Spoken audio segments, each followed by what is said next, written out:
विश्वास नहीं होता, मेरा ये प्रयास विफल कैसे हो गया। एक बार और प्रयत्न करना होगा मुझे।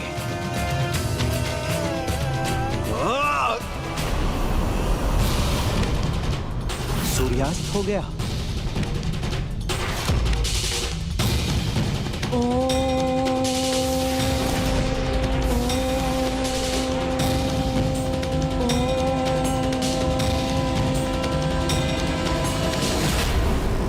सावित्री, सूर्यास्त के साथ तुम्हारा व्रत संपन्न हुआ। चलो।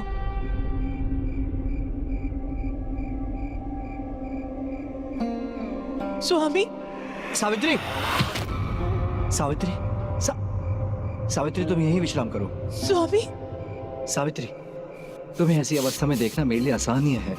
क्यों कहा मैंने तुम्हें इतना कठोर व्रत करने के लिए? स्वामी, इससे अच्छी अवस्था तो मेरी कभी भी नहीं थी।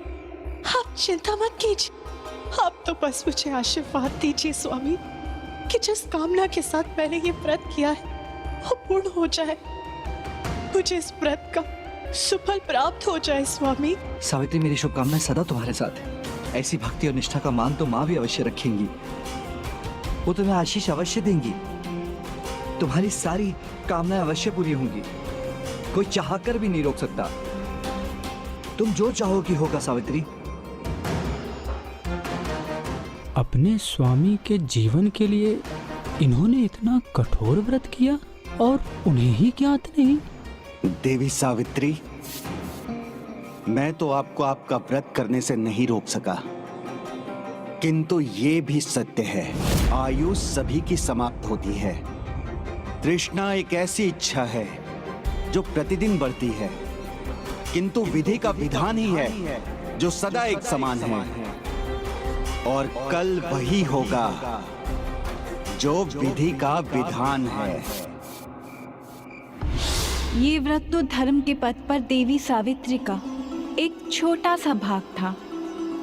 उनकी धर्म निष्ठा और उनके आत्मविश्वास का वास्तविक चमत्कार तो अभी होना शेष था। माँ, आपको कोटि कोटि धन्यवाद। आप ही की कृपा से मैं अपने 3 दिन का व्रत संपन्न कर सकी।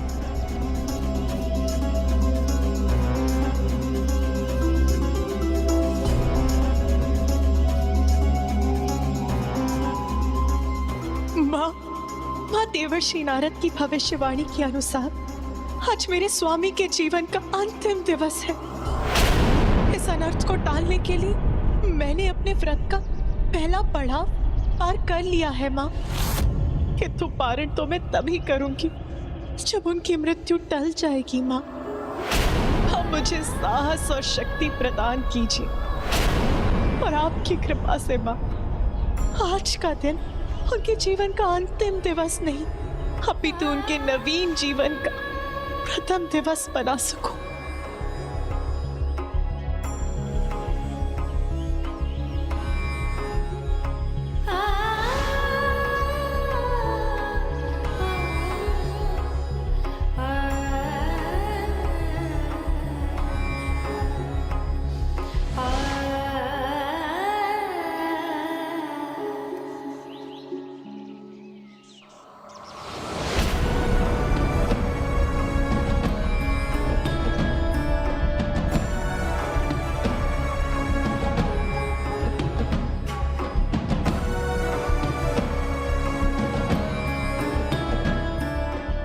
सावित्री,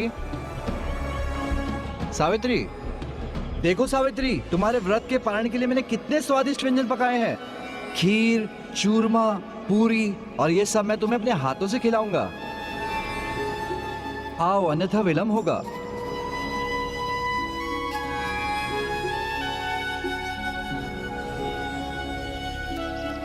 क्षमा कीजिए स्वामी, मैं अभी पारण नहीं कर सकती। क्यों नहीं खा सकती? तुमने ही तो कहा था कि व्रत के चौथे दिन तुम पारण से अपना व्रत संपन्न करोगी। देखो, अब समय आ गया है, आज चौथा दिन है। तुम 3 दिन से भूखी हो, तुमने कुछ नहीं खाया, तो भीतर शक्ति कैसे आएगी? मैं 3 पहर कुछ ना खाऊं ना तो मरणासन हो जाता हूँ। स्वामी, क्यों अशुभ बातें कर रहे हैं? शुभ शुभ बोलिए स्वामी, मैं ऐसा कभी नहीं होने दूंगी। मुझे मेरा संकल्प, मेरा प्रण ज्ञात है। आज सूर्यास्त के बाद, पति पूजन के बाद ही मैं अपना पारण करूंगी। अभी मुझे क्षमा कीजिए। किंतु देवी, तुमने तो कहा। यदि आप बार बार मनोहर करेंगे तो मैं आपको नकार नहीं सकूंगी स्वामी, किंतु तब मेरा 3 दिन का व्रत व्यर्थ चला जाएगा।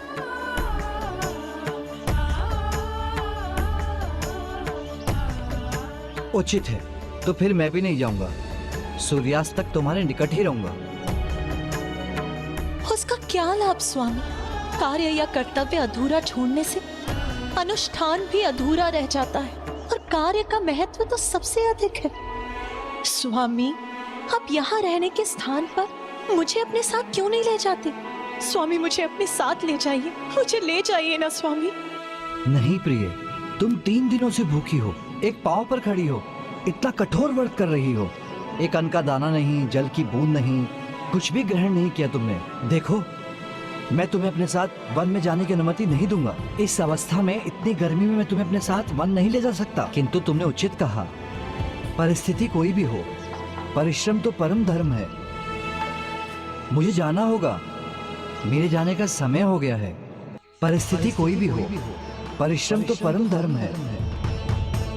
मेरे जाने का समय हो गया है। नहीं, आप ऐसा क्यों कह रहे हैं स्वामी? मैं आपको कहीं नहीं जाने दूंगी। सावित्री, सावित्री, तुम इतनी विचलित क्यों हो रही हो? मैं तो मात्र अपने दिनचर्या के अनुसार वन में जाने की बात कह रहा हूं, और तुम तो ऐसी रो रही हो जैसे मैं संसार छोड़ के जा रहा हूं। कितनी बार कहूं मैं आपसे, ऐसी अशुभ बातें मत कहिए, मत करिए ऐसी अशुभ बातें। सर्वथा उचित ही कहा सत्यवान ने। उसके संसार छोड़कर जाने का समय आ गया है। स्वामी, आप क्यों बार बार जाने की बात कर रहे हैं? स्वामी, मैं आपको कहीं नहीं जाने दूंगी। आप जहां जाएंगे मैं वहीं आपके पीछे पीछे आ जाऊंगी, फिर वो वन हो या यमलोक।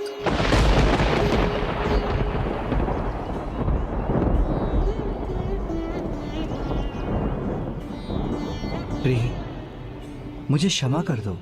मेरे शब्दों ने आपको बहुत आहत किया। मेरा ये आशय नहीं था। स्वामी, तो मान लीजिए ना मेरा निवेदन, ले चलिए ना मुझे अपने साथ। आज मैं एक पल के लिए भी आपको अकेला नहीं छोड़ना चाहती, साया बनकर आपके साथ रहना चाहती।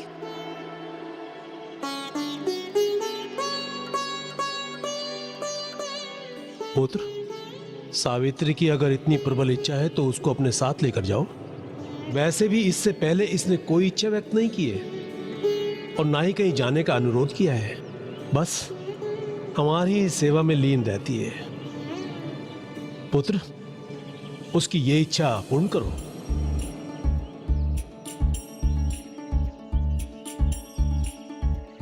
हाँ पुत्र, नारी के मन की था पाना अत्यंत कठिन है। वो जो कहती है या करती है, उसके पीछे कोई ना कोई बड़ा कारण अवश्य होता है। इसलिए तुम सावित्री पुत्री को भी अपने साथ ले जाओ।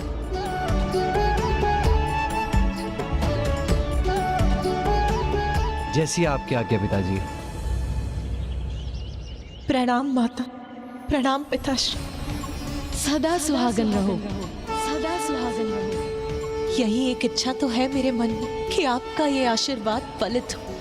इसके सिवाय और कुछ नहीं चाहिए मुझे।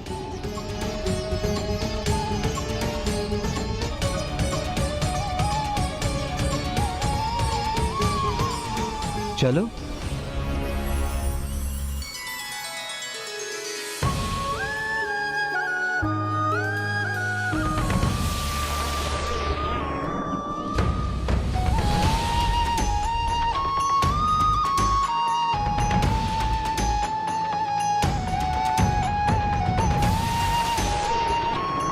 इच्छा अनिच्छा नहीं, धर्म सर्वोपरि है। मैं अपना धर्म, अपना दायित्व अवश्य निभाऊंगा।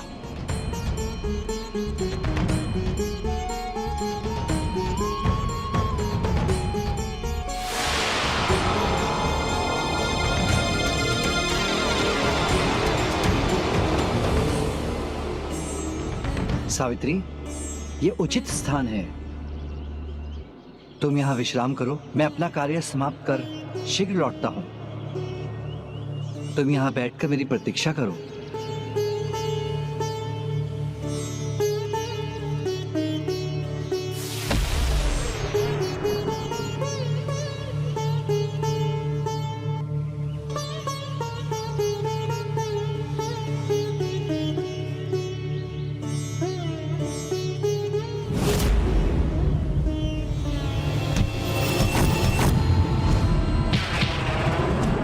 स्वामी,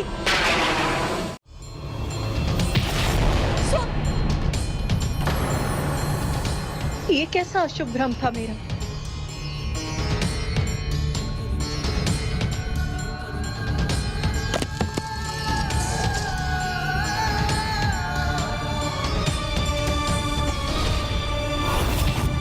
स्वामी, स्वामी,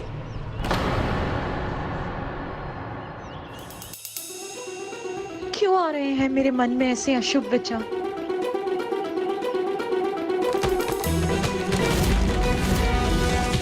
नहीं,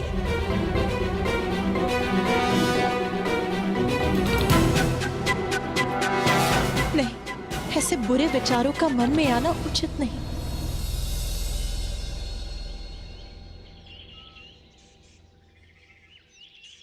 जाओ, जाओ। यहाँ तो आगे कुआं, पीछे खाई है। यमदेव के आदेश का पालन तो करना ही होगा, किंतु इन देवी के निकट जाने में भी संकट है।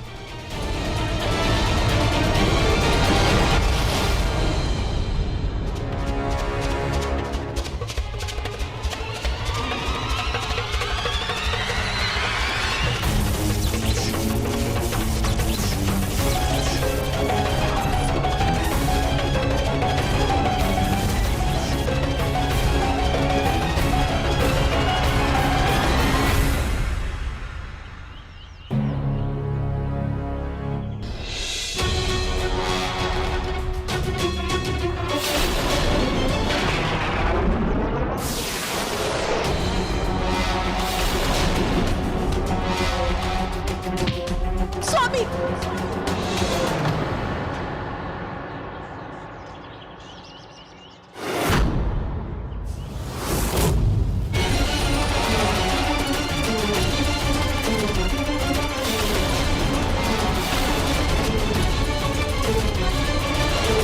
क्या हो सावित्री? स्वामी, स्वामी, आगे एक विषैला कंटक है, सावधानी से चलिए स्वामी, अभी चुप जाता आपको। सावित्री, ये कोई विषैला सर्प नहीं है, मात्र एक कांटा है। किंतु इस वन में मैं बाल्यावस्था से आता हूँ, तो इन कंटकों का आभास है मुझे। तुम चिंता मत करो सावित्री, मैं शीघ्र लौटता हूँ।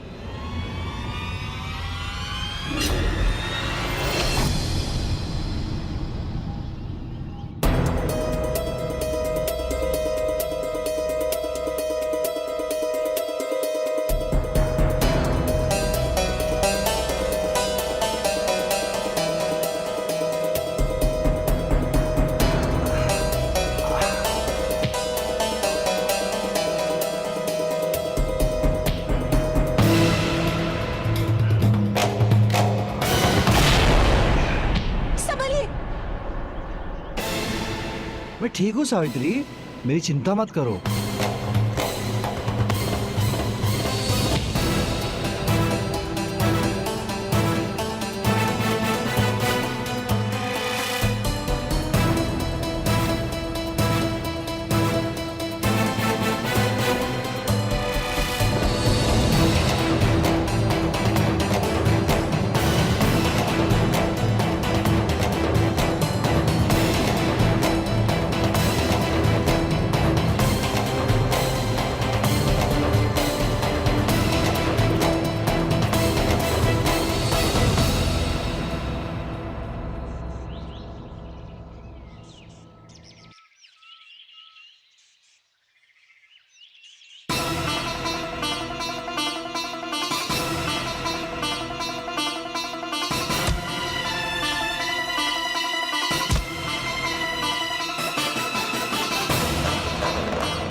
स्वामी, स्वामी आपने ऐसी असावधानी क्यों की?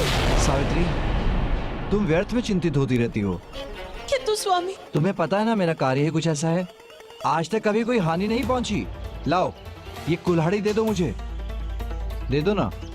बस ये डाल काट लूं, फिर साथ में घर चलेंगे। लाओ।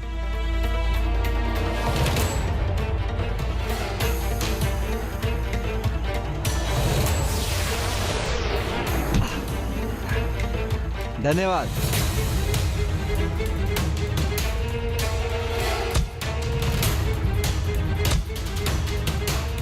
प्रभु यमदेव, जब तक देवी सावित्री सत्यवान के साथ है, उनके प्राण लेना असंभव है।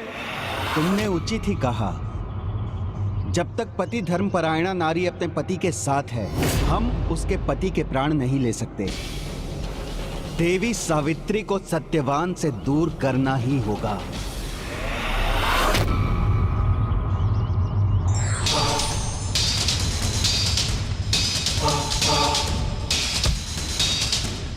माँ, माँ कृपा कीजिए मुझ पर। मेरे स्वामी का कोई अहित ना हो, दया कीजिए माँ।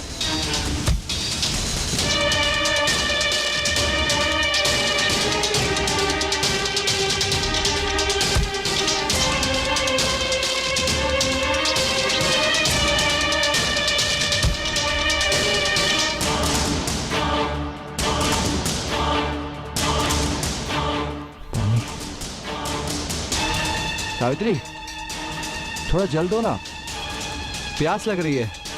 स्वामी, मैं अभी लाई, अभी लाई।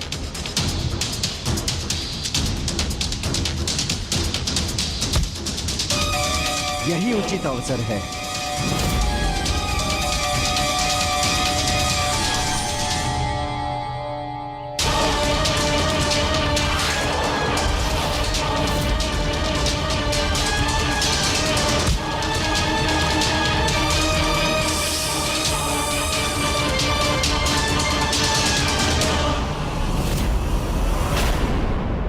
से अधीर हो रहा हूं मैं।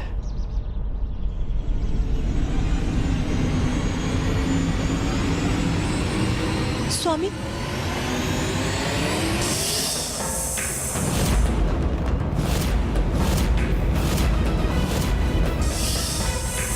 सर, ये सब यहाँ कहाँ से आ गया? स्वामी, मेरी ये युक्ति भी असफल हो गई। स्वामी, स्वामी आप ठीक हैं? प्यास के कारण मूर्छित हो रहा हूं। स्वामी संभालिए।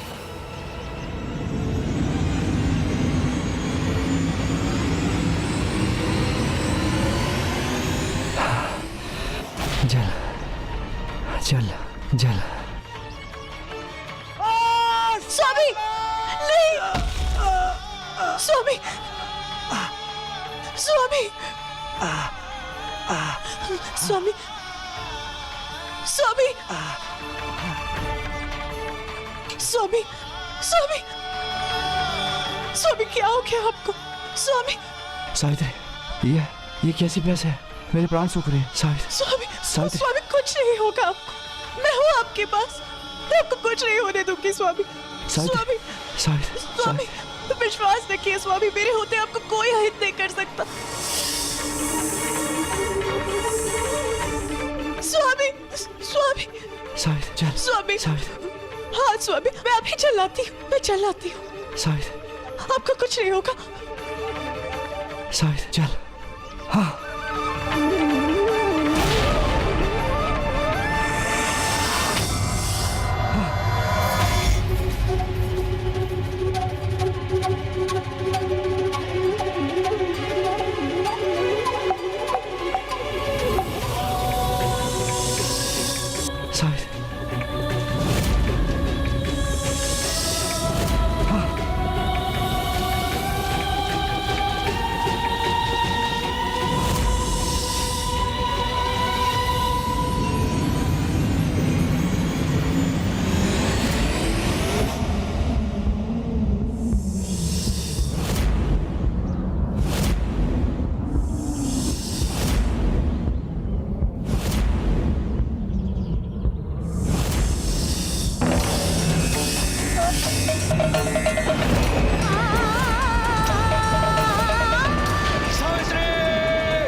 माँ, ये कैसे होने दिया आपने? स्वामी, नेत्र खोलिए स्वामी, खोलिए नेत्र स्वामी, उठिए स्वामी, उठिए, उठिए स्वामी, स्वामी। मुझे क्षमा करना देवी। आपके अद्भुत पति धर्म परायणता का साक्षी बनने पर भी मुझे अपना कर्तव्य तो निभाना ही था।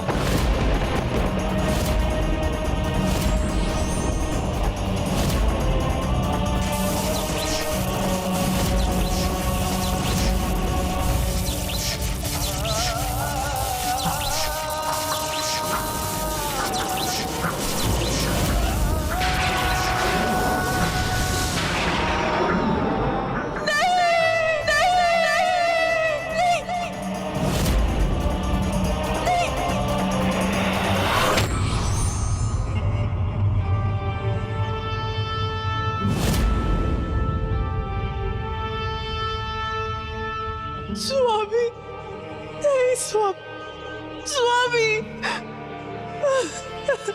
ये कैसे हो गया स्वामी? मैं तो यही थी, पर आपके प्राण कैसे चले गए? कैसे चले गए स्वामी? कैसे चले गए? किंतु माँ, कथा के आरंभ में माता सावित्री का परिचय देते समय तो आपने कहा था कि उन्होंने स्वयं यमदेव को भी विवश कर दिया था। अपने पति के प्राण स्वयं धर्मराज से सुरक्षित किए थे।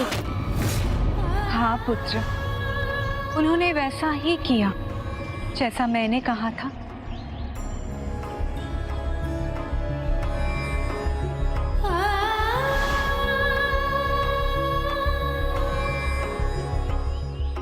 यदि मेरे कर्म अच्छे होंगे तो वो मुझे अवश्य मिलेगा जिसके मैं योग्य हूँ। मैं आपको वचन देता हूँ, आपकी पुत्री को कोई भी कमी नहीं होने दूंगा। और यदि इनके भाग्य में राज्य योग होगा तो इन्हें अवश्य मिलेगा। मैं 3 पहर कुछ न खाऊं ना तो मरणासन हो जाता हूँ। तुम्हारी सारी कामनाएं अवश्य पूरी होंगी, कोई चाह कर भी नहीं रोक सकता। तुम जो चाहो कि होगा सावित्री, तुम जो चाहो कि होगा सावित्री।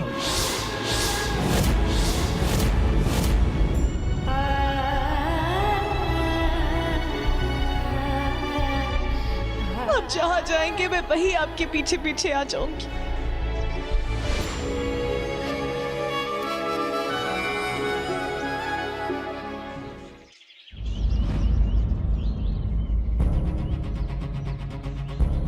हे माता गायत्री, वेदों की अधिष्ठात्री देवी, ना तंत्री वादते वीणा, ना चक्रो वादते रथ, ना आपति सुख में दे, या शादपि शताद्मदाः।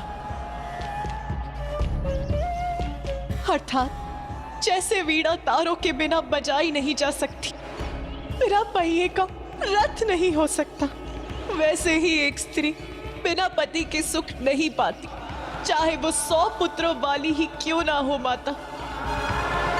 आज मेरे धर्म, मेरे कर्म और मेरे पति के प्रति मेरे प्रेम, मेरी आस्था की परीक्षा है माता। यदि मेरा पति धर्म परायणता सच्ची है तो मुझे गति की शक्ति दीजिए कि यमदेव मेरे पति के प्राण मुझसे दूर नहीं ले जा सके माता।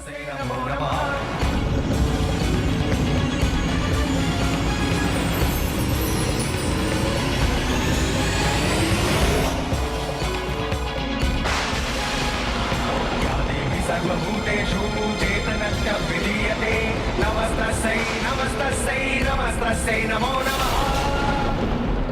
कुछ तो है जो उचित नहीं है।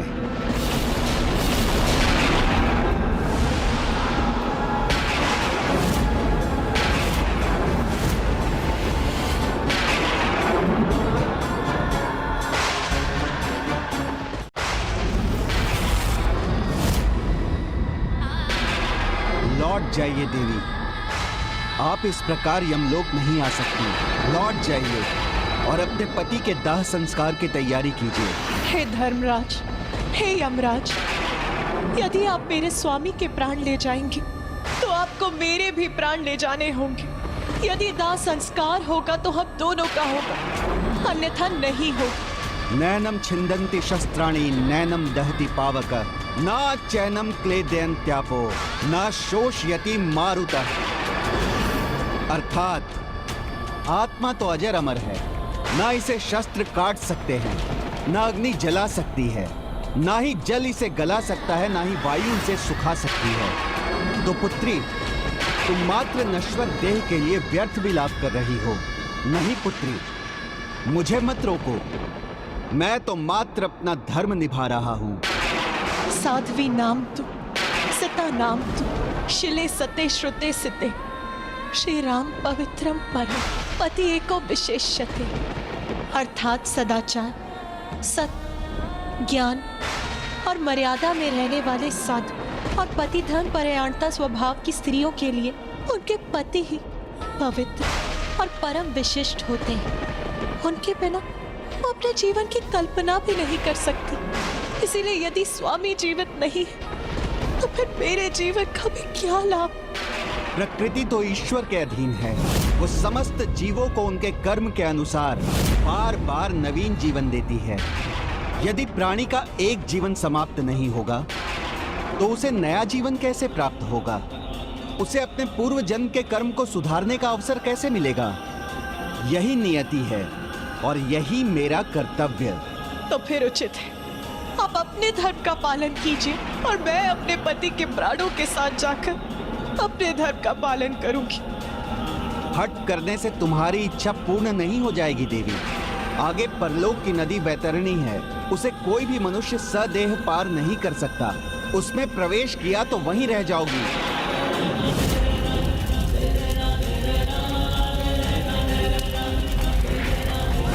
इसीलिए लौट जाओ, अन्यथा न पति के प्राण के साथ जा सकोगी और ना ही उसका अंतिम संस्कार करने लौट सकोगी।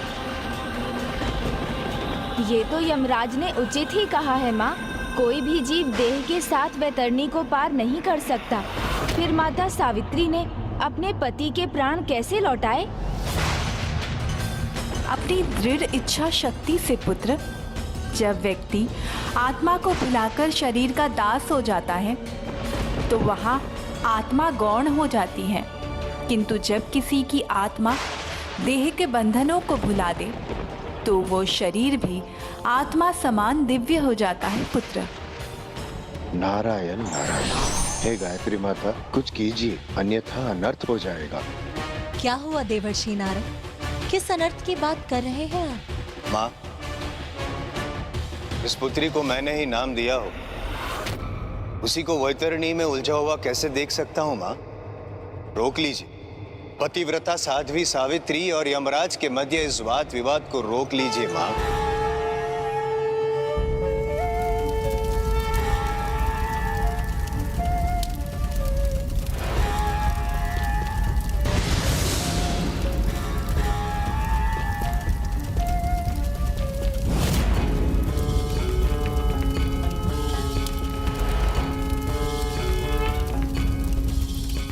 माँ, पुत्री वैतरणी में जा रही है, रोक लीजिए माँ, अनर्थ हो जाएगा माँ। किसी को रोकने की कोई आवश्यकता नहीं है देवर्षि। किंतु माँ, पुत्री सावित्री वैतरणी कैसे पार करेगी? ये संभव नहीं है, ना ही ये विधि का विधान है। नमस्तस्यै नमो नमः या देवी सर्वभूतेषु मातृरूपेण संस्थिता। नमस्तस्यै नमस्तस्यै नमस्तस्यै नमो नमः। कदाचित वो बैतरणी में नहीं उतरेगी, उसके पहले ही रुक जाएगी।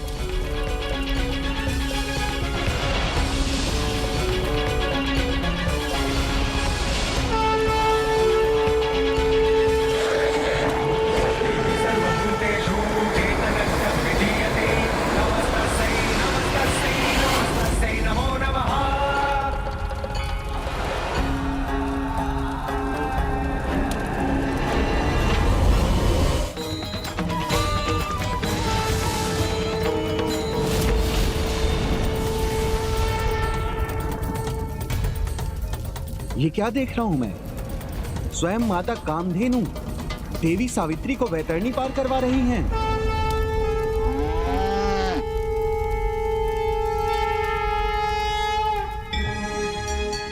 माँ, इसमें अचंभित होने की कोई बात नहीं है देवर्षि।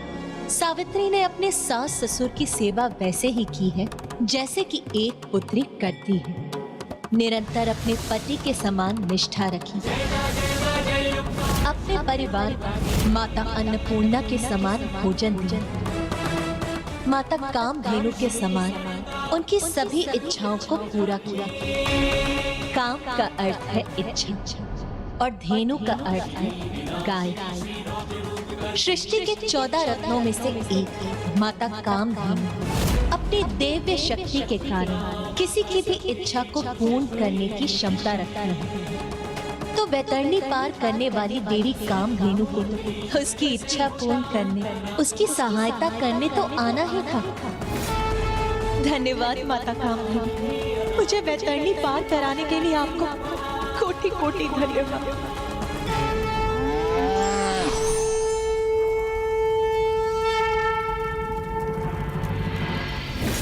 पुत्री सावित्री, तुम्हारा आत्मबल, तुम्हारे पुण्य कर्म से मात्र मैं ही नहीं, सभी दिव्य शक्तियां प्रभावित हैं। तभी माता कामधेनु ने तुम्हें वैतरणी पार लगाया है। किंतु प्रत्येक आत्मा की यात्रा और उसका भाग्य उसके कर्मों द्वारा निर्धारित होता है। तुम्हारे पति की आत्मा सांसारिक बंधनों से परे, उस आत्मा के पीछे आना अब उचित नहीं। इसलिए जहां तक तुम आ चुकी हो वहीं से लौट जाओ। हे धर्मराज, हे यमदेव, तन मन धन का संबंध तो आत्मा का संबंध होता है। यही है पति पत्नी का संबंध। इसीलिए जहाँ पति की आत्मा रहती है वहीं पत्नी का रहना भी उचित है।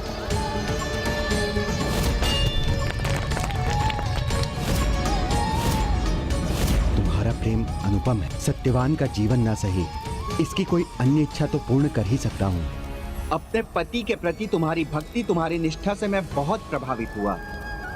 किंतु ये सत्य है कि मैं तुम्हें सत्यवान के प्राण नहीं लौटा सकता। उसके सिवाय तुम जो वरदान मांगोगी मैं अवश्य पूर्ण करूंगा। ये क्या धर्मराज, आपने तो मुझे देते हुए भी कुछ नहीं दिया। जिस कारण से आप मुझे ये वरदान दे रहे हैं, कारण को छीनने वाले भी तो आप ही हैं। इसलिए यदि आप मुझे कुछ देना चाहते हैं तो मुझे मेरे स्वामी के प्राण दे दीजिए। उसके सिवाय मुझे और कुछ नहीं चाहिए, कुछ नहीं चाहिए। तो क्या धर्मराज के वरदान को नकार कर मेरा तिरस्कार करोगी? नहीं नहीं धर्मराज, मैं तो ये भी नहीं कर सकती। तो वरदान मांग लो।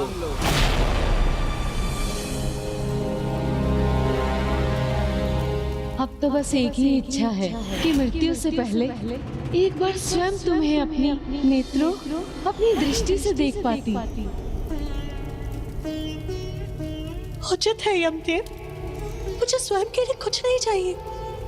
किंतु यदि आप मुझे कुछ देना चाहते हैं तो फिर मेरे सास ससुर की दृष्टि लौटा दीजिए।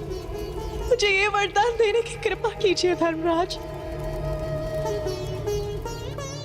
स्वामी,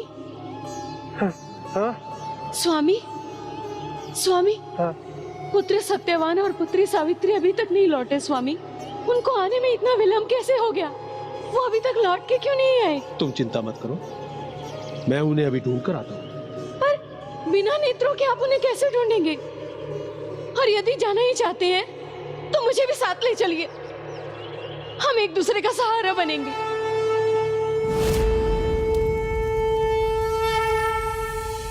तथास्तु, तथास्तु। धन्यवाद धर्मराज।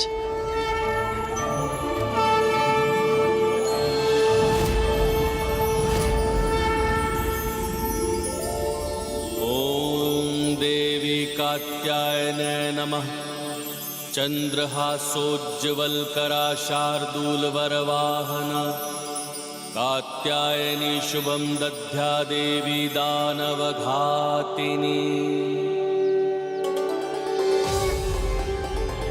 या देवी सर्वभूतेषु शक्तिरूपेण संस्थिता नमस्तस्यै। अद्भुत चमत्कार हो गया स्वामी, हमारी दृष्टि लौट आई।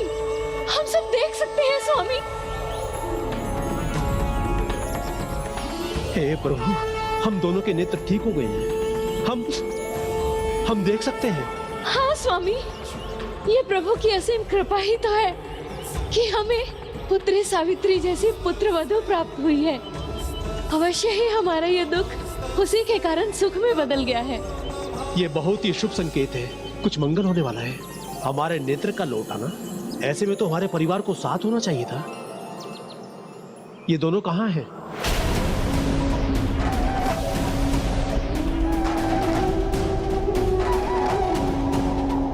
अब अपने सास ससुर के पास लौट जाओ, वो तुम्हें देख सकेंगे और तुम में ही अपने पुत्र को देखकर संतुष्ट भी होंगे। वैसे भी देवलोक में प्रवेश करने का प्रयास किया तो वो तुम्हें वहीं भेज देंगे जहां से तुम आई हो।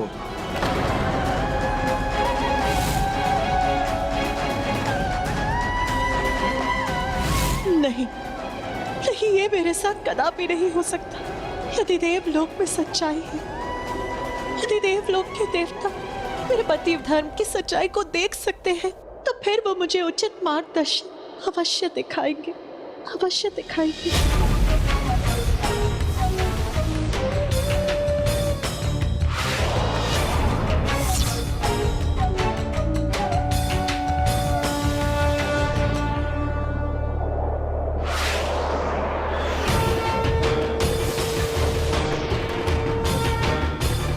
नारायण नारायण। हट करने से असंभव संभव नहीं हो जाता। वो देवलोक कदापि पार नहीं कर सकेगी।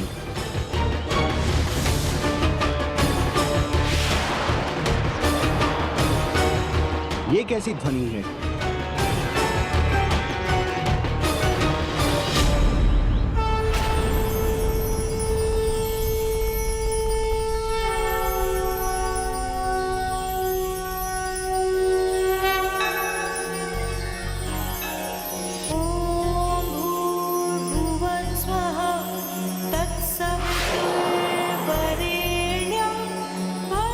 अब फिर से ये कैसे संभव हो गया?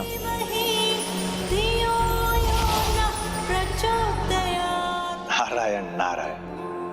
माँ, अपना त्रिशूल भेजकर पुत्री की सहायता करने के लिए आपको अनेकों धन्यवाद माँ। नहीं देवर्षि, ये त्रिशूल मेरी शक्ति से उत्पन्न नहीं हुआ है। पति धर्म की शक्ति कितनी असीम होती है, इसका अनुमान तो आपको देवी अनुसुईया, देवी अरुंधति और देवी सुमति के उदाहरणों से ज्ञात हो ही गया होगा। ये वही असीम शक्ति है जो किसी भी देवता, यहाँ तक कि त्रिदेवों की शक्ति से भी अधिक है। ये स्वयं सावित्री के पति धर्म की ही शक्ति है जो वहां त्रिशूल बनकर प्रकट हुई। तो फिर उसे भला देवलोक को पार करने से कौन रोक सकता था? नारायण नारायण। देवी, आपके निश्चय की दृढ़ता सराहनीय है, किंतु आपकी इस यात्रा का परिणाम आपकी सफलता नहीं होगी। यमदेव, परिणाम की चिंता तो वो करते हैं जो कर्म से अधिक उसके फल के बारे में सोचते हैं। वर्तमान के प्रयासों से अधिक भविष्य के सुख के बारे में सोचते हैं। और कर्म करते समय साहस का त्याग नहीं करना चाहिए। और जिसके सत्पुरुष स्वयं आप हो तो उसका साहस तो और बढ़ जाता है। तुम्हारे इस सरल सहज ज्ञान से मैं बहुत प्रभावित हूँ पुत्री, किंतु ज्ञात रहे, ये कर्म जो तुम कर रही हो उसका परिणाम तुम्हारी असफलता ही नहीं अपितु संकट भरा भी है। इसीलिए मैं तुम्हें अभी भी कह रहा हूँ, और आगे बढ़ने का प्रयत्न मत करो। लौट जाओ अपने स्थान पर। अब मुझे अपने स्थान से लौट जाने का सुझाव दे रहे हैं यमदेव, तो फिर ये भी तो बताइए कि मेरा स्थान है कहाँ? क्योंकि एक पति का स्थान तो वही होता है जहाँ उसका पति होता है। तो फिर आप जहाँ मेरे पति को लेकर जा रहे हैं, मेरा स्थान भी वही है यमराज।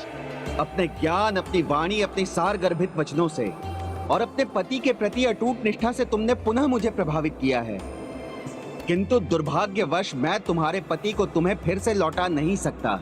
तो सत्यवान के प्राण के स्थान पर जो चाहती हो मांग लो।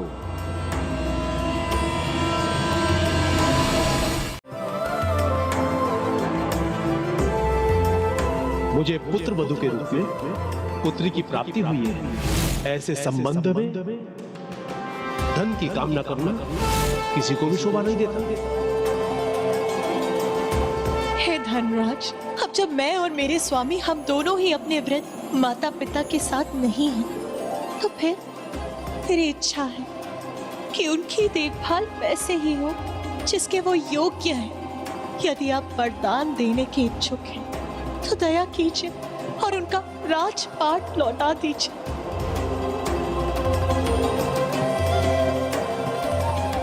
तथास्तु, तथास्तु। पुत्र सत्यवान, पुत्री सावित्री, पुत्र सत्यवान, पुत्री सावित्री।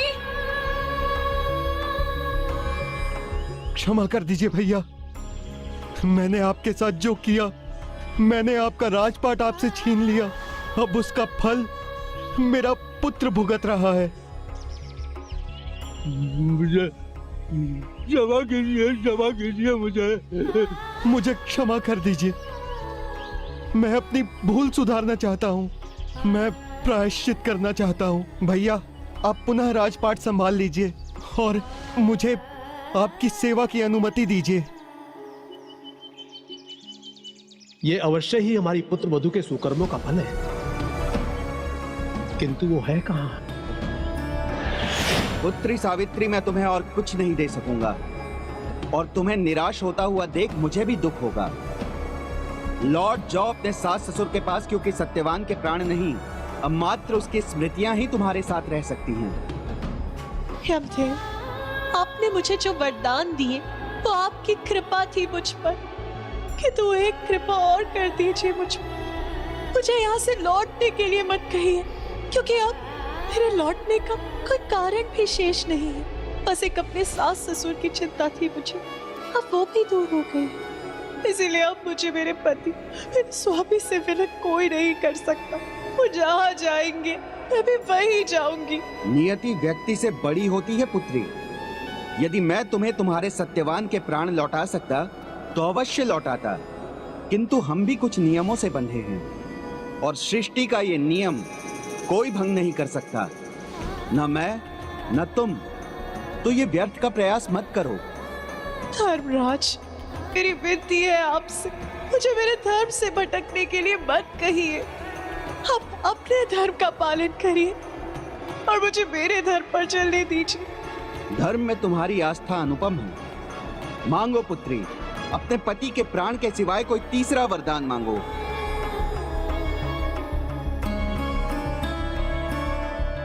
पुत्र के रूप में मेरा कोई उत्तराधिकारी नहीं है। ये राजपाट, इसकी लालसा, इसका आकर्षण अब मुझ में नहीं रहा।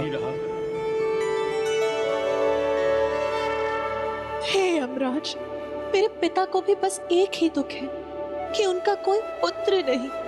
तो मुझे ये वरदान दीजिए कि मेरे माता पिता को एक प्रतापी पुत्र हो, उन्हें एक पुत्र की प्राप्ति हो जो उनका वंश आगे बढ़ा सके। तथास्तु, तथास्तु।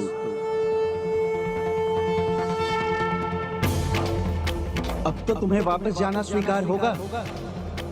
नहीं यमदेव, ये वरदान पाकर तो मैं पिता पर से भी निश्चित हो गई हूँ। मेरे लौटने का जो कारण शेष है वो भी तो आपने मिटा दिया। यदि यही इच्छा है तुम्हारी तो इसे भी पूर्ण कर लो पुत्री। किंतु अब मैं ब्रह्मलोक को पार करूंगा, जहां प्रभु ब्रह्मदेव की आज्ञा के बिना कोई भी प्रवेश नहीं कर सकता। इसीलिए अब आगे से मुझे तुम्हारी चिंता करने की कोई आवश्यकता नहीं है, क्योंकि तुम कितने भी प्रयास कर लो, तनिक भी आगे नहीं बढ़ सकोगी।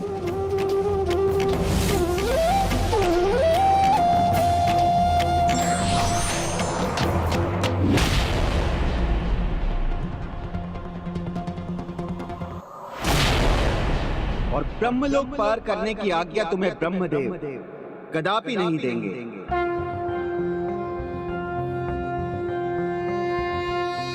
ओम ब्रह्मदेवाय नमः। रामया सर्वे भद्राणि पश्यन्तु मा कश्चित् दुःखभाग् भवेत्। ओम शान्तिरन्तरिक्षं शान्तिः पृथिवी शान्तिरापः शान्तिरो औषधयः शान्ति ओम शान्तिः शान्ति। मेरा विश्वास सत्य सिद्ध हुआ। वो आगे नहीं आ सकती, ब्रह्मलोक पार नहीं कर सकी, तो अब मैं चिंता रहित यमलोक की ओर बढ़ सकता हूँ।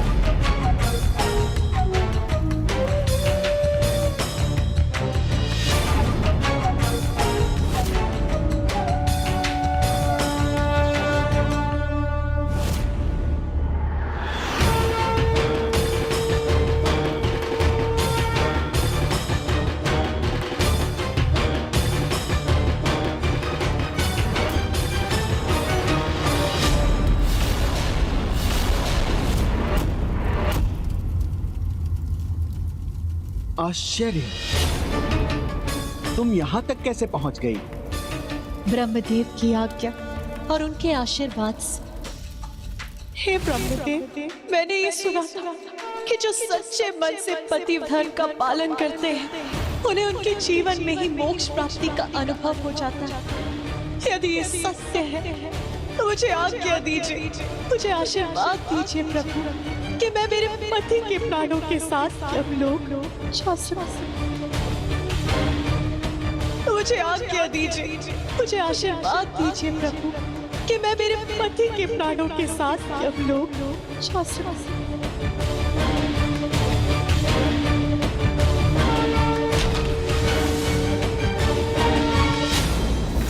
पुत्री सावित्री का व्रत किसी अखंड तप के समान था और उसका पति प्रेम, पतिव्रत धर्म भी अद्भुत है। इसीलिए वो अपने ही जीवन में मोक्ष की अधिकारी है और जिसे ये अधिकार हो उसके लिए ब्रह्मलोक के द्वार खोलना और उसे पार करना कहाँ कठिन है।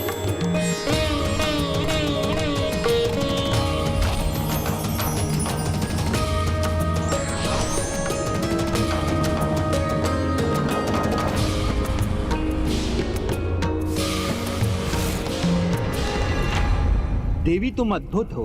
बाधाओं को पार करने की अद्वितीय क्षमता है तुम में, किंतु यमलोक के द्वार पर तुम जिस इच्छा से पहुंची हो वो पूर्ण नहीं हो सकती, क्योंकि तुम्हारा यमलोक में प्रवेश करना असंभव है और तुम्हारी कोई भी प्रार्थना, कोई भी तर्क मेरे निर्णय को नहीं बदल सकता।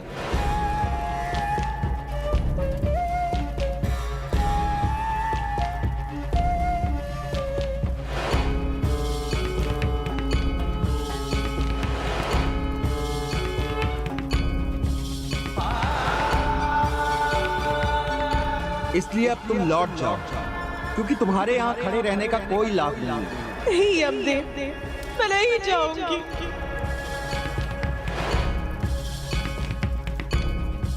हट मत करो पुत्री, ये यमलोक है और मैं यमलोक का अधिपति, और मैं तुम्हें अपने लोक में प्रवेश करने की अनुमति कदापि नहीं दूंगा पुत्री।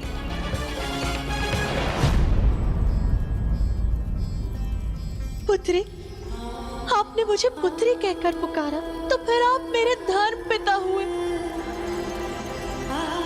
और कोई भी पिता अपनी पुत्री को किसी भी अवस्था में अपनी पुत्री को अपने निवास पर आने से नहीं रोक सकते। तुम्हारी बुद्धि और मधुर वचनों की जितनी भी प्रशंसा करूं कम है। तुमने तो मेरा हृदय जीत लिया, मेरे भीतर पिता की भावना जगा दी। तुमने पुत्री बहुत दुविधा में डाल दिया है मुझे, किंतु धर्मराज अपने धर्म से कभी भी विमुख नहीं होते। इसीलिए सत्यवान के प्राण तो मैं तुम्हें नहीं लौटा सकता हूँ, किंतु तुम्हारा पिता होने के नाते मैं तुम्हें एक और वरदान देता हूँ। किंतु इस बार जो भी मांगना अपने लिए मांगना, कुछ ऐसा जिससे तुम संतुष्ट हो जाओ और तुम लौट जाओ पुत्री। मैं आपको वचन देती हूँ, यदि मैं आपसे अपना मन चाहा वरदान पा लूंगी तो मैं अभी यहाँ से लौट जाऊंगी। तो अवश्य मांग लो, अपने पति के प्राण छोड़कर कुछ भी मांग लो। उचित है धर्म पिता, तो फिर आप अपनी इस पुत्री को आशीर्वाद दीजिए कि बल और पराक्रम से परिपूर्ण मेरे 100 कुलदीपक पुत्र, मेरे 100 कुलदीपक पुत्र। तथास्तु, तथास्तु, तथास्तु।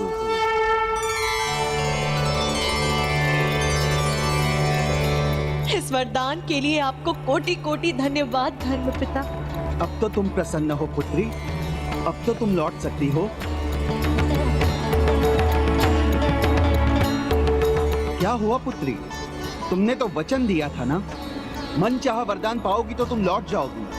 तो अब विलंब मत करो, लौट जाओ, क्योंकि यहाँ रहने का कोई लाभ नहीं होगा। नारायण नारायण नारायण नारायण। प्रणाम देवर्षि नारद। धर्मराज, आपने पुत्री को मनचाहा वरदान दे के उसे तो धन्य कर दिया, किंतु आपको इस बात का तो ज्ञात होगा ही कि एक पिता जब अपनी पुत्री को कुछ देता है उसे वापस नहीं लेता। इसीलिए एक धर्म पिता होने के नाते आपने जो वरदान उसे दिया है उसे फलीभूत होने का एक अवसर भी तो दीजिए, अन्यथा संसार आपके धर्म और न्याय पे शंका करेगा। धर्मराज, एक नारी बिना पति के मां कैसे बन सकती है? धर्मराज,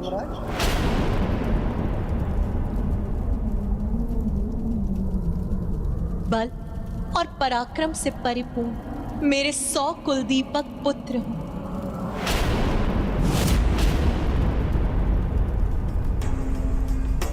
हे धर्म पिताश्री, अपने धर्म का पालन करते हुए अपने वरदान का न्याय कीजिए।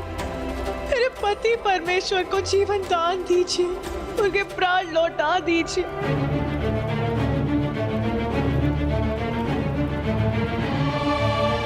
पुत्री सावित्री, आज तुमने सिद्ध कर दिया कि धर्म के प्रति निष्ठा और कर्तव्य परायणता शक्ति ही नहीं अतुलित ज्ञान भी प्रदान करता है, जो धर्मराज को भी धर्म का अर्थ समझाने में समर्थ होता है। आज मैं ये समझ गया कि कर्म और भाग्य के अनुसार प्राण लेना मेरा कर्तव्य है। अपने पति के प्राण के लिए यमराज का भी सामना करने में तनिक भी संकोच न करना, ये एक पति धर्म परायणा स्त्री का कर्तव्य है। और जो भी नारी ऐसी श्रद्धा, विश्वास और प्रेम से अपने कर्तव्य पर अडिग रहेगी, उसे तो धर्म के अनुसार उसका फल मिलना ही चाहिए। मैं तुम्हें तुम्हारे पति के प्राण लौटाने के लिए तैयार हूं, तैयार हूं।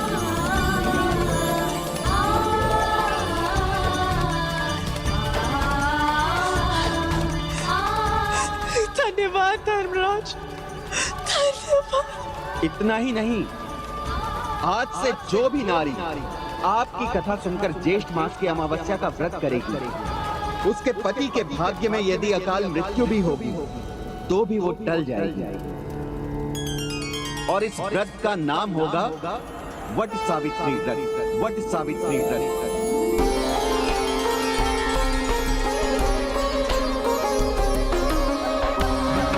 नारायण नारायण। जाओ पुत्री, अपने पति के प्राण के साथ लौट जाओ।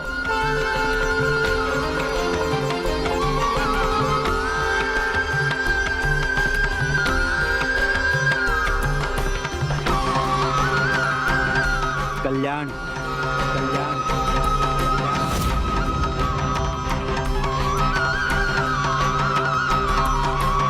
स्वामी,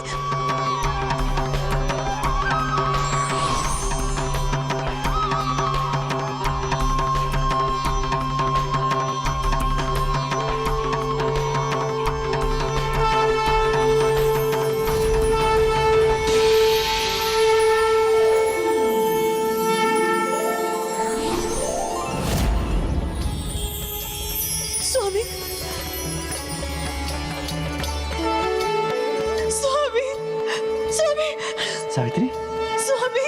सावित्री, क्या मैं निद्रा में लीन हो गया था? सावित्री, सावित्री, स्वामी, स्वामी, पुत्र,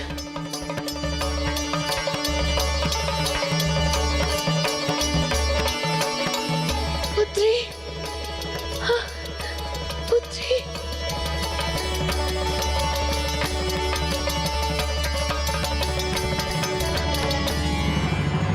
पुत्री, ये सब तुम्हारे कारण ही संभव हो सका है। सावित्री, तुमने मेरी रक्षा नहीं अपितु मेरे पूरे परिवार का उद्धार किया है। धन्य है ऐसी पत्नी। मुझ पर भी कृपा कीजिए देवी, मेरा भी उद्धार कीजिए देवी। मुझे समझ में आ गया पराई वस्तु पर अपना अधिकार नहीं करना चाहिए, नहीं करना चाहिए। ये माँ बाप मैं कभी नहीं करूँगा, कभी नहीं करूँगा। मुझे क्षमा कर दीजिए, मुझे क्षमा कर दीजिए, क्षमा कर दीजिए, क्षमा कर दीजिए। उठिए देवर जी।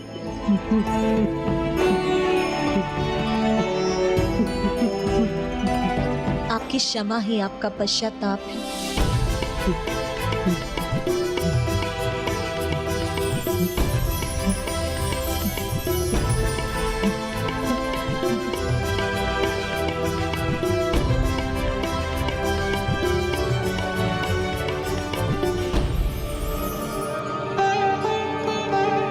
भाभी माँ की जय हो, देवी सावित्री की जय हो।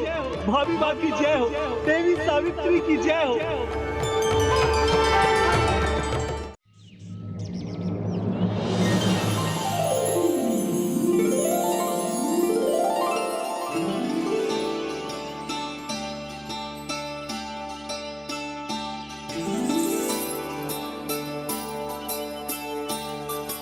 ओह, तो माता अरुंधति के समान माता सावित्री को भी हमारे आगमन का आभास हो गया।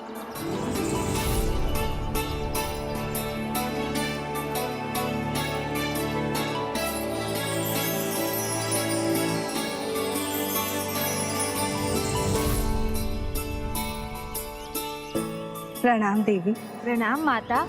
हे गौरी नंदन, हे लक्ष्मी पुत्र, प्रभुत्व का आभास तो निर्जीव कंकड़ पत्थरों को भी हो जाता है। यहाँ के सेवक सेविकाएं ही नहीं, यहाँ का कण कण आपकी प्रतीक्षा कर रहा है। और क्यों न करे, शुभता के प्रतीक श्री गणेश और समृद्धि की प्रतीक माता लक्ष्मी का आगमन जो हो रहा है यहाँ आपके दर्शन पाकर हम सब धन्य हो गए। आप यहाँ हमारा सत्कार कर रही है और हम तो यहाँ एक अनुरोध लेकर आए हैं कि धर्मनिष्ठ स्त्रियों में श्रेष्ठतम अर्थात आपका हल्दी कुमकुम सत्कार करने की इच्छा रखते हैं हम। हमें अनुमति दीजिए देवी। पुत्र। माता, ये लीजिए।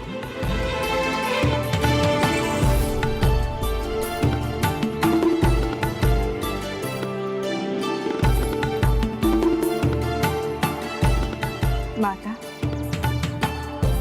माता लक्ष्मी, आज मैं धन्य हो गई। धन्य तो मैं हुई हूँ देवी। आपके हल्दी कुमकुम सत्कार के बाद मेरा संकल्प भी आज पूरा हो गया और मेरी यात्रा। पुत्र गणेश, मेरी इस यात्रा को संपन्न और सफल करने में तुम्हारा बड़ा योगदान था। तुमने मेरा भार उठाया। तुम्हारे कारण ही मैं 3 साध्वियों देवी की कथा कह सकी।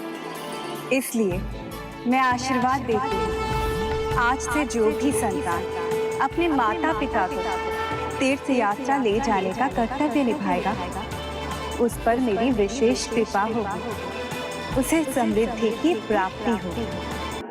माता, जिस पर आपकी कृपा हो वो मेरी कृपा से कैसे वंचित रह सकता है? ऐसी संतानों पर माता लक्ष्मी और गणेश की कृपा होगी और उन्हें जीवन पर्यंत शुभता और समृद्धि प्राप्त होगी।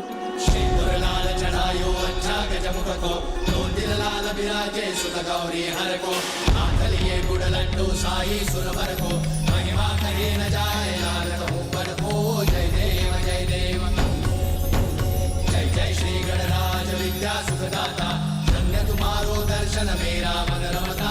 जय देव सिद्धि दासी संकट को भैरी, विघ्न विनाशन मंगल मूरत अधिकारी, कोटि सूरज प्रकाश ऐसी छवि तेरी, खंडस्थल मस्तक चूले शशि प्यारी। जय देव। यात्रा में अपनी माँ का सहयोग कर मेरा पुत्र गणेश दत्तक पुत्र का कर्तव्य भली भांति निभा रहा है।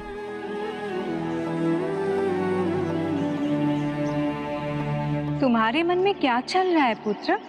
माँ, मैं सोच रहा था क्या किसी पुरुष ने भी अपनी पत्नी के प्रति ऐसी निष्ठा का परिचय दिया था जैसे तीनों साध्वी माताओं ने दिया? हाँ पुत्र, वैकुंठ लौटने की हमारी यात्रा में मैं उनकी कथा भी तुम्हें सुना दूंगी। ऐसे अनेक महान पुरुष हुए हैं, किंतु उनमें श्रेष्ठ है भृगु ऋषि के पौत्र मुनि रुरु। जहाँ महातपस्वी रुरु अपनी कठोर तपस्या में लीन थे, वहीं उसी स्थान के निकट प्रतिदिन महादेव की आराधना करने परम सौंदर्य की धनी विश्ववसु और मेनका की पुत्री देवी प्रमाद्वारा आया करती थी।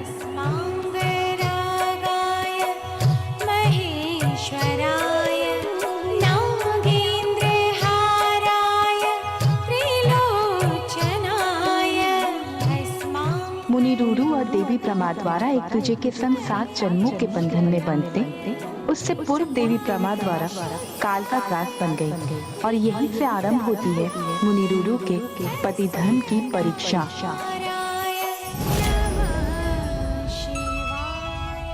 मुनि रुरु के पत्नी धर्म की कथा का आरंभ तब होता है जब एक शिव भक्त देवी प्रमाद्वारा अपनी प्रतिदिन की पूजा के पश्चात निकट ही तपस्या में रत मुनि रुरु के दर्शन किया करती थी। एक युवा ऋषि को इतनी तन्मयता से तपस्या करते देख वो बहुत प्रभावित थी।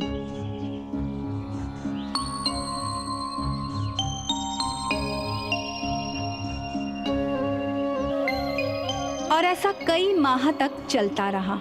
फिर एक दिन वहां प्रचंड बवंडर का प्रकोप हुआ, जिसके कारण कोई भी अपने गृह से भी बाहर नहीं निकल रहा था। किंतु उस विकट बवंडर में भी रुरु मुनि अपनी तपस्या से नहीं उठे। उनसे प्रभावित होकर तीव्र वायु प्रवाह का सामना करते हुए देवी प्रमाद्वारा भी अपनी दैनिक पूजा के लिए वहां पहुंच गईं।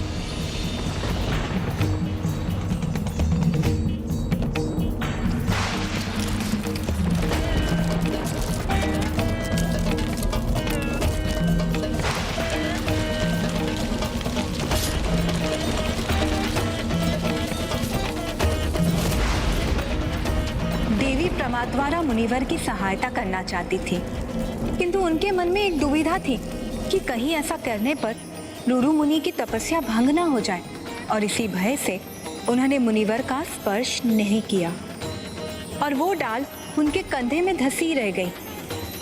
ऋषि रुरु की परिस्थिति घाव के कारण बिगड़ रही थी। तब देवी प्रमाद्वारा से देखा नहीं गया और उन्होंने उनकी तप ऊर्जा का सामना करते हुए उनके घाव पर औषधि लेप लगाया।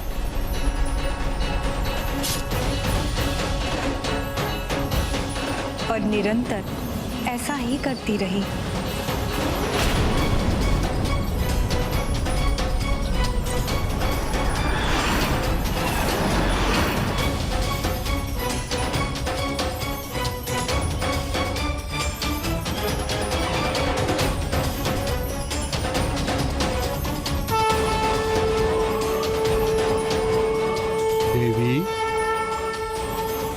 कौन है आप?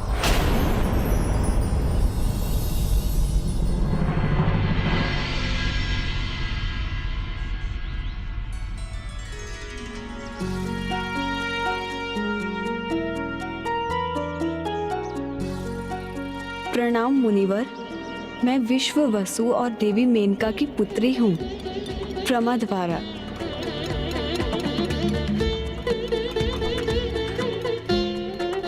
शिव स्तुति का मधुर स्वर जो प्रतिदिन मुझे भक्ति भाव से भर देता है, वो स्वर आपका ही है ना देवी? भक्ति और सेवा का अनुपम भाव आपके अंदर समाया हुआ है। अद्भुत हैं आप देवी। आपने मेरे घाव पर औषधि का लेप लगाकर मेरी पीड़ा दूर कर दी है। देवी, आपका बड़ा उपकार है मुझ पर। नहीं ऋषिवर, उपकार तो आपने किया है। इस पूरे संसार पर आपके घोर तप से इस संसार को जो लाभ मिलेगा वो मेरी सेवा की तुलना में तो कुछ भी नहीं है। आपकी सेवा तो मेरा कर्तव्य है। कितनी दिव्य हैं आप देवी।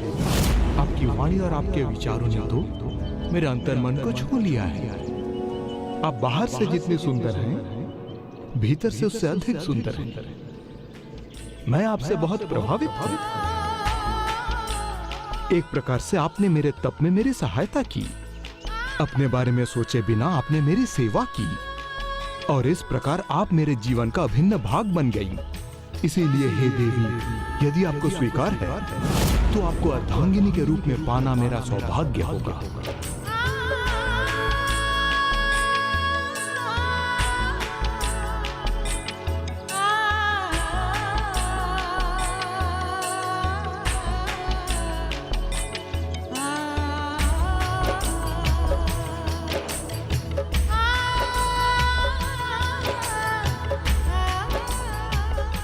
देवी, यदि मेरे वचनों ने आपको किसी भी प्रकार से आहत किया हो तो मुझे क्षमा कीजिए।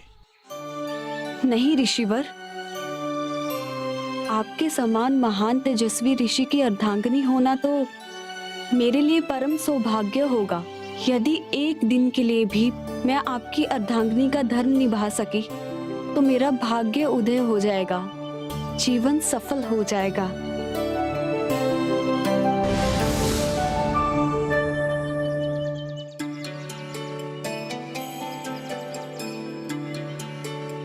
नहीं देवी, आपको पत्नी रूप में पाना तो मेरा सौभाग्य होगा, क्योंकि यदि आप जैसी योग्य और दिव्य स्त्री मेरे साथ हो तो मेरे योग और तप को और भी बल मिलेगा। इसीलिए इस शुभ कार्य में हमें और विलंब नहीं करना चाहिए। मैं इसी क्षण इस वायु, पर्वत, धरती, अंबर और समस्त सृष्टि को साक्षी मानकर आपको धर्म पत्नी के रूप में स्वीकार करता हूं। आज ही सूर्यास्त से पहले हमें गंधर्व विवाह कर लेना चाहिए। किंतु तभी एक ऐसी अनहोनी घटना घटने जा रही थी जिसके लिए कोई भी तैयार नहीं था, ना ही देवी प्रमा द्वारा और ना ही मुनि रुरु।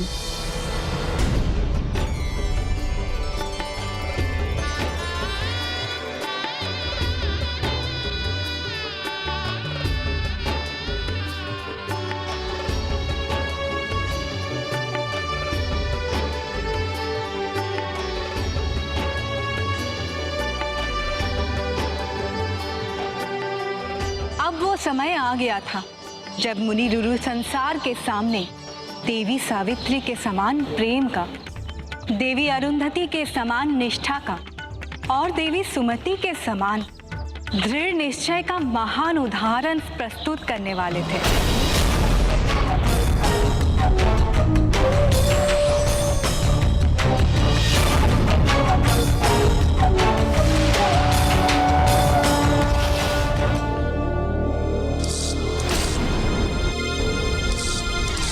मेरी यही अभिलाषा है कि आपका यह दमकता मुखमंडल मेरे जीवन में सूर्य की ऊर्जा और चंद्रमा की शीतलता लेकर आए।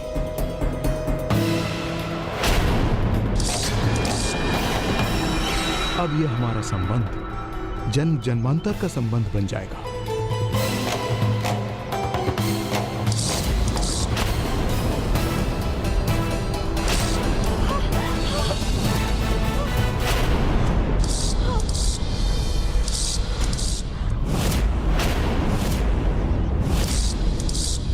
नहीं, यह संभव नहीं है। देवी, देवी, ये क्या हो गया देवी आपको? देवी नहीं, देवी नहीं। प्रिय, प्रिय, प्रिय क्या हो गया प्रिय? ये क्या हो गया आपको? प्रिय, प्रिय, प्रिय, हम अभी आते हैं। कोई है? कोई तो सहायता करो। स्वामी, स्वामी, स्वामी। प्रिय, प्रिय, प्रिय, प्रिय, प्रिय प्रमा द्वारा हमारे सुख पर ये दुर्भाग्य की कैसी काली छाया पड़ गई है। ये क्या हो गया आपको देवी? हमारा साथी अल्प समय का नहीं हो सकता। ये पीड़ा मेरे लिए असहनीय है। जहाँ आप जाएंगी मैं भी वहीं जाऊंगा। नहीं मुनिवर, ये अनुचित है। होता वही है जो प्रभु की इच्छा होती है। जीवन तो हमारे पूर्व कर्मों का फल होता है। आप इसे कैसे ठुकरा सकते हैं? आप जैसा तपस्वी कैसे निराश हो सकता है और कैसे आत्मघात करने का सोच सकता है? नहीं मुनिवर, आप ऐसा नहीं कर सकते, नहीं कर सकते। मेरे जीवन की आशा निराशा बन जाए, जीवन मृत्यु बन जाए, अब मेरे इस जीवन का भी कोई लाभ नहीं। अब तो मुझे भी मृत्यु आ जाए।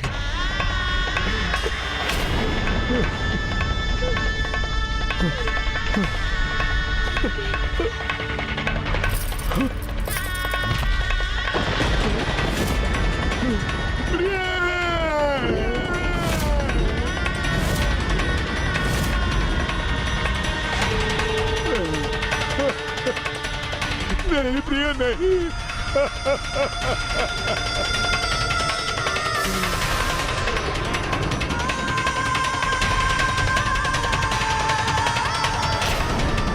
यदि एक दिन के लिए भी मैं आपकी अर्धांगिनी का धर्म निभा सकी तो मेरा भाग्य उदय हो जाएगा, जीवन सफल हो जाएगा। आप जैसा तपस्वी कैसे निराश हो सकता है? तुमने उचित कहा देवी, मैं इतना निराश कैसे हो सकता हूँ? यदि एक तपस्वी का तप व्यर्थ जाए तो यह उसके तप का अपमान है। मैं ऐसा कदापि नहीं होने दूंगा। मैं अपने तपोशक्ति से तुम्हारा भाग्य बदलूंगा। इस अकाल मृत्यु को तुम्हारे भाग्य से मिटा दूंगा। ये मेरा प्रण है।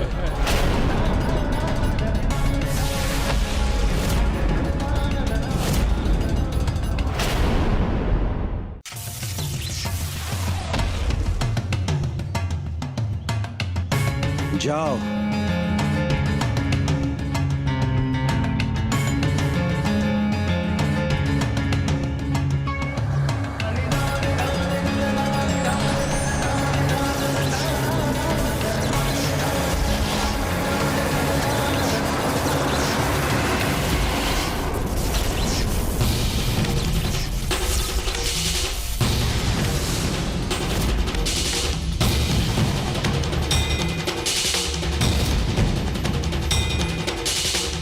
ये कैसे संभव है?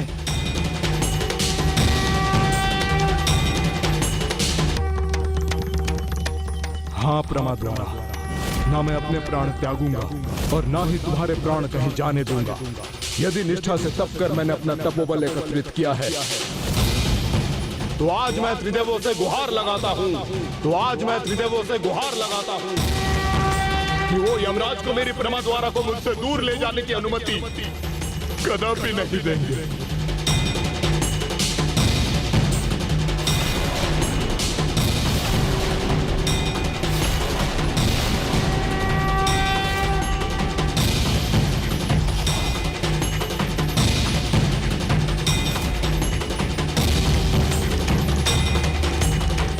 फिर से प्रयास करता हूं।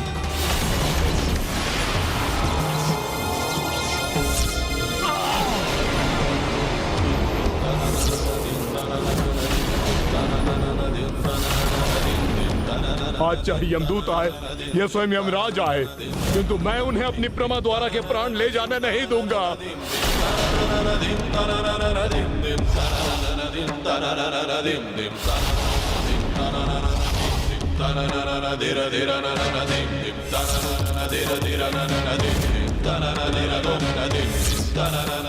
मेरे यमदूत स्तंभित होते जा रहे हैं। ये कैसे संभव है? यमराज ने अनेकों यमदूत भेजे, किंतु मुनिवर रुरु उन्होंने देवी प्रमाद्वारा के प्राण नहीं जाने दिए। वो तो देवी के पार्थिव शरीर के निकट ही बैठे रहे। उनके तप की शक्ति बढ़ती रही और यमदूत स्तंभित होते रहे, और फिर वो तप शक्ति इतनी बढ़ गई कि वो स्वयं मुनि रुरु को ही जलाने लगी, और उसके साथ संपूर्ण सृष्टि में असंतुलन छा गया, और फिर ये संकट और बढ़ता गया। ऋषि मुनि ने उन्हें समझाने का बहुत प्रयत्न किया, किंतु सभी असफल रहे, क्योंकि अन्य किसी को तो क्या, मुनि रुरु ने तो अपने पर पितामह महान ऋषि भृगु की भी एक न सुनी। इतना अनर्थकारी हट मत करो पुत्र, तुम महान तपस्वी हो, तुम्हारे तप से जगत का कल्याण होना चाहिए पुत्र। तो अपने तपोबल से सृष्टि को हानि मत पहुंचाओ पुत्र। अपने पर पितामह का कहा मानो, त्याग दो ये हट। पर पितामह, मैं आपका सम्मान करता हूँ, किंतु आपके ये शब्द तो मुझे आहत करने वाले हैं। कदाचित आप भी समझने में असमर्थ हैं।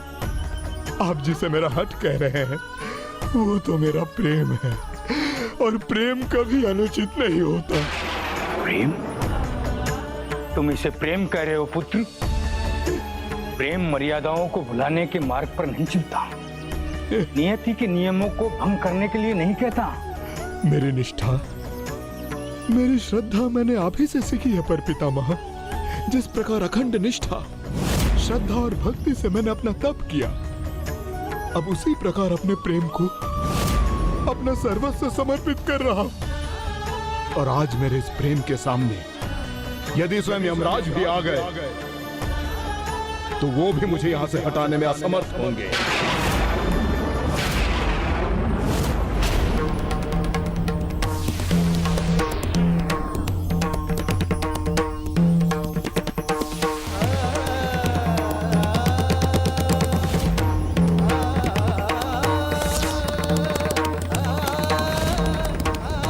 यमराज मेरे तपोबल से रचित इस सुरक्षा चक्र के भीतर कैसे आ गए?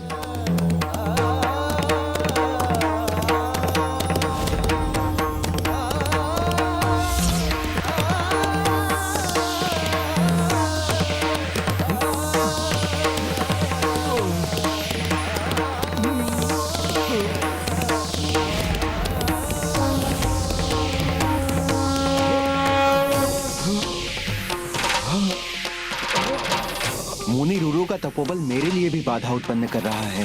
कदाचित मुझे ही उनको समझाने का प्रयत्न करना चाहिए। मुनिवर, आप तो ज्ञानी हैं, सृष्टि के क्रियाकलापों से भली भांति परिचित हैं, और ये तो विधि का विधान ही है कि जो प्राणी जन्म लेता है उसकी मृत्यु तो होती ही है। देह नश्वर है, नष्ट होना ही उसकी नियति है। मात्र आत्मा अजर अमर है, वो तो सदा रहती है। फिर आपका इस प्रकार इस मृत्यु पर शोक करना आपको शोभा नहीं देता। नहीं अमदेव, विधि का विधान भी किसी कारण से ही है, न्याय की भावना से बंधा हुआ है, और यहाँ तो घोर अन्याय हो रहा है। जिस देवी ने इतने निस्वार्थ भाव से इस तपस्वी की सेवा की, स्वयं कष्ट सहे और मेरी सहायता की, मुझे पति रूप में स्वीकार कर अत्यंत कठिन जीवन का चुनाव किया, अपने छोटे से जीवन में अनेक त्याग किए, उनका ये फल इतना अल्प जीवन मुझे स्वीकार नहीं। कर्मों का फेर अनेक जीवन से चला आ रहा है, और प्रभु ने सभी के जीवन की समय सीमा नियत की हुई है, रची हुई है। मैं भी उसी से बंधा हुआ हूँ, और सभी जीव भी। किसी को भी अपनी निर्धारित आयु से अधिक जीवन नहीं प्राप्त होता मुनिवर। तो इन्हें मेरी आयु दे दीजिए, भले ही आप उसके लिए मेरे प्राण ले लीजिए, भले ही आप उसके लिए मेरे प्राण ले लीजिए।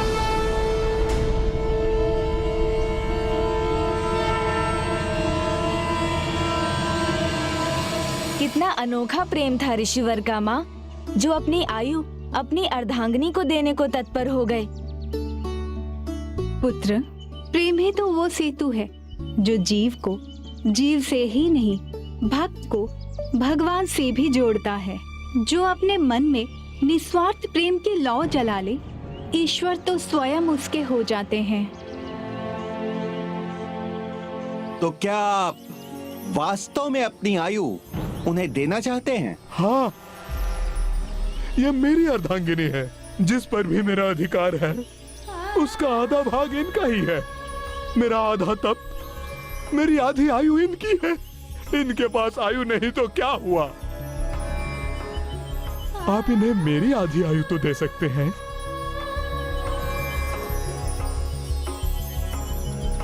कोई भी किसी से भी कितना भी प्रेम क्यों न करे, अपना जीवन उसे कदापि नहीं देता। जीवन का मोह ही ऐसा है। और आपने अपनी आधी आयु देने की बात कर विवाह संबंध को एक नया उदाहरण दे दिया है, क्योंकि विवाह तो वो संबंध है जिसमें सदैव कुछ खोकर ही कुछ पाया जाता है। एक दूसरे के प्रति त्याग की भावना हो तभी विवाह सफल होता है। मैं आपके इस भाव से, आपके इस पावन संबंध से अत्यंत प्रभावित हुआ हूं और देवी प्रमा द्वारा को आपकी आधी आयु देता हूं, आपकी आधी आयु देता हूं। ओम नमस्ते देवेशाय सुरासुर नमस्कृताय भूत भव्य महादेवाय हरित पिंगल लोचनाय बलाय बुद्धिरूपिणे वैयाघ्रव संचदाय तथास्तु तथास्तु प्रभवेश्वराय हराय हरिनेत्राय युगान्तकरणायानलाय गणेशाय लोकपालाय महाभुजाय महाहस्ताय शूलिने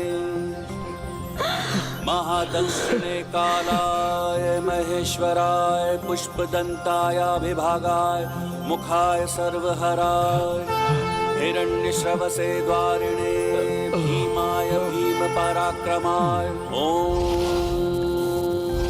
नमो नमः।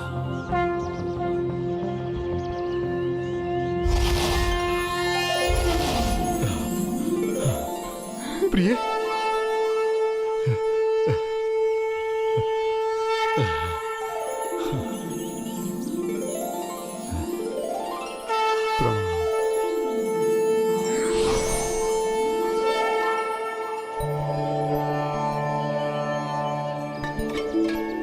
और ये था मुनि रुरु का पत्नी प्रेम, जिसके लिए उन्होंने अपनी आधी आयु और अपनी तपो शक्ति का त्याग कर दिया और ये प्रमाणित कर दिया कि जो कुछ भी पति का है उसमें अर्ध भाग का अधिकार पत्नी का भी है, फिर वो कोई कर्तव्य हो या कोई कर्तव्य का फल।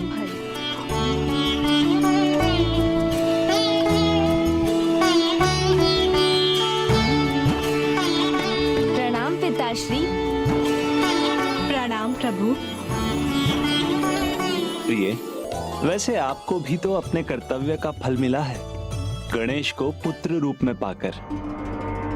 और गणेश ने भी अपना कर्तव्य भली भांति निभाया है, आपकी यात्रा पूर्ण कराकर।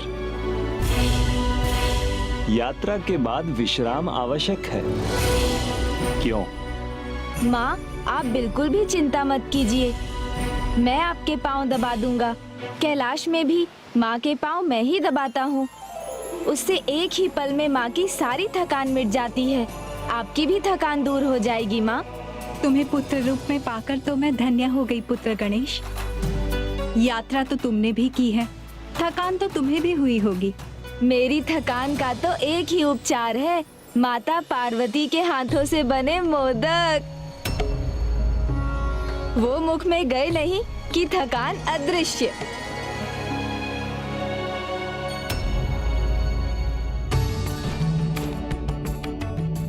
मेरा कहने का अर्थ ये है माँ कि इसमें कोई संकोच नहीं पुत्र। एक माता अपने पुत्र को नहीं समझेगी तो कौन समझेगा। मुझे पता है तुम्हें देवी पार्वती की स्मृति सता रही है और उन्हें भी तुम्हारी स्मृति सता रही होगी। किंतु पुत्र, मैं इस बात से बहुत चिंतित हूँ। पुत्र, तुम यहाँ मेरे पास हो, फिर भी तुम्हें देवी पार्वती के पास जाने की इच्छा हो रही है।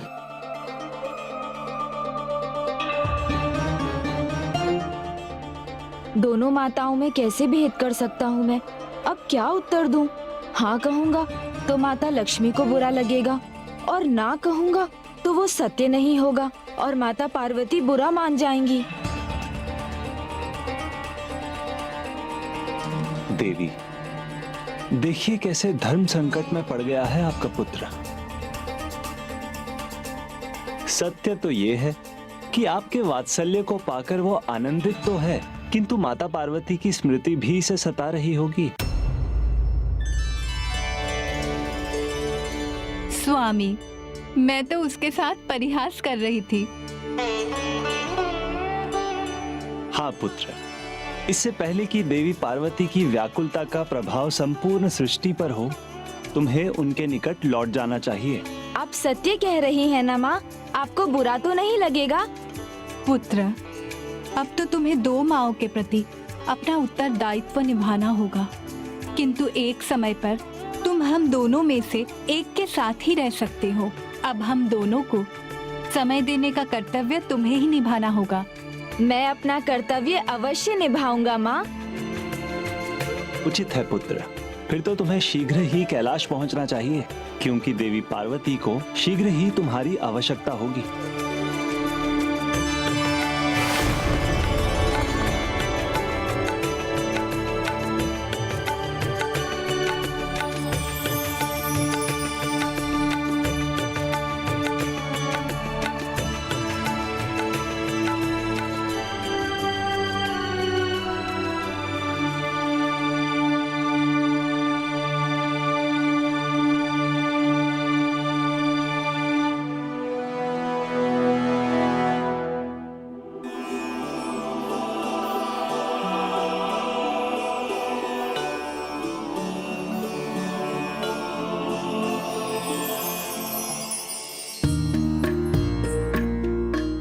पुत्र गणेश, लौट आया मेरा पुत्र।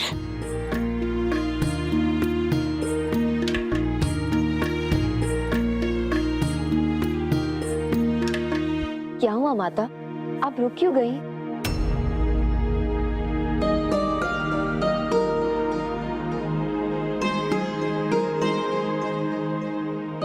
नहीं, वो तो अभी भी नहीं लौटा।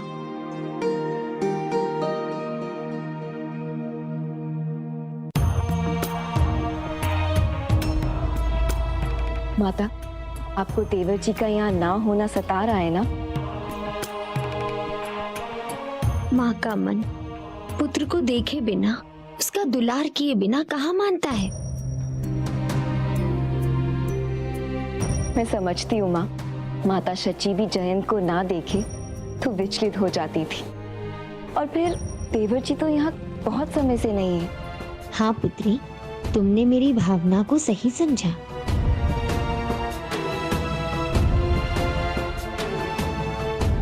माँ के साथ मेरी ऐसी निकटता क्यों नहीं है? वो मुझसे अपने हृदय की बात कहती तो कितना अच्छा होता। मैं भी उनसे अपने मन की बात कह पाती। माँ,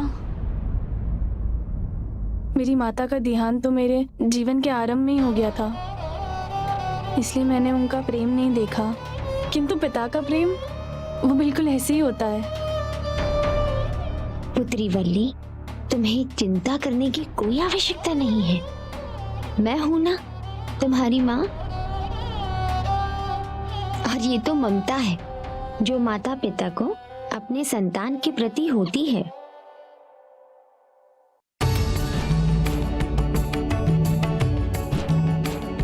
माँ कहीं वल्ली को लेकर अधिक भावुक तो नहीं हो गई? माँ, माता पिता ही नहीं, संतान भी माता पिता के बिना व्याकुल हो जाती है। हाँ माँ, मुझे विश्वास है देवर जी भी यहाँ आने के लिए अत्यंत आतुर होंगे।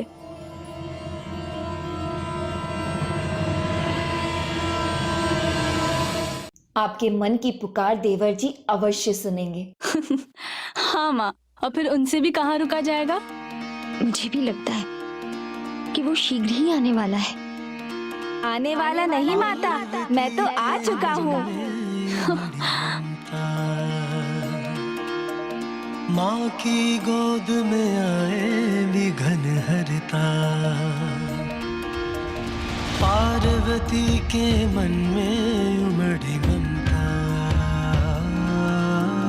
माँ की गोद में आए विघन हरता, अद्भुत बालक भर माँ प्रेम लुटाती। प्रणाम माता। जग में देखा, हमने कहा था ना माँ, देवर जी शीघ्र लौटेंगे। जग में स्वागत है अनुज गणेश। प्रणाम ज्येष्ठ। मेरा पुत्र यात्रा कर लौटा है। अब इसकी थकान तो माँ के हाथों से बने मोदक से ही मिटेगी। पूजा के पश्चात मोदक के साथ मैं तुम्हारी यात्रा की कथा विस्तार से सुनूंगी। अवश्य माता।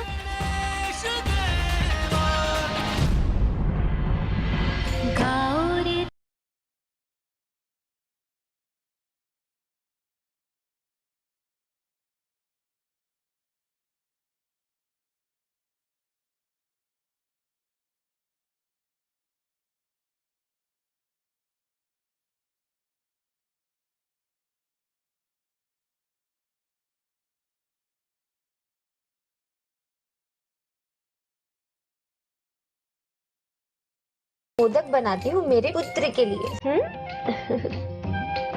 माँ आपकी चिंता करती है। हाँ माँ, मोदक की तैयारी हम दोनों कर लेंगे।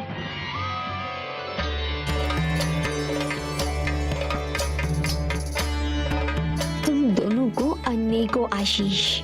मेरी भी इच्छा थी कि मैं अपने पुत्र गणेश के साथ बैठूं, उसकी बातें सुनूं, किंतु अब बस एक ही इच्छा है, तुम दोनों के समान मेरे पुत्र गणेश के लिए पुत्र वधू मिले जो बिना कुछ कहे ही सब समझ जाए। तभी तो मेरा परिवार पूर्णता प्राप्त करेगा और कैलाश में आनंद ही आनंद होगा। बस मेरे इस परिवार के आनंद पर किसी की कुदृष्टि ना पड़े। माता और भाभी माँ दोनों प्रसन्न हैं। संकट, अनिष्ट, किसी का कोई संकेत नहीं है। फिर माता लक्ष्मी ने ऐसा क्यों कहा कि माता को मेरी आवश्यकता है, और ऐसा महत्वपूर्ण क्या है जो मुझे करना है?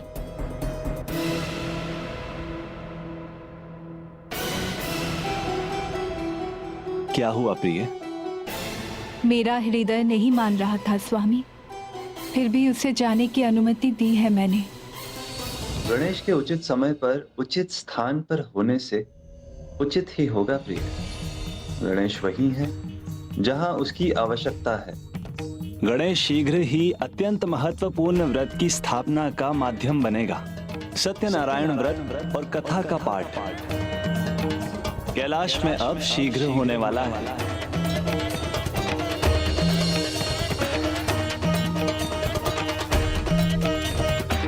प्रेम से बोलिए सत्यनारायण भगवान की जय।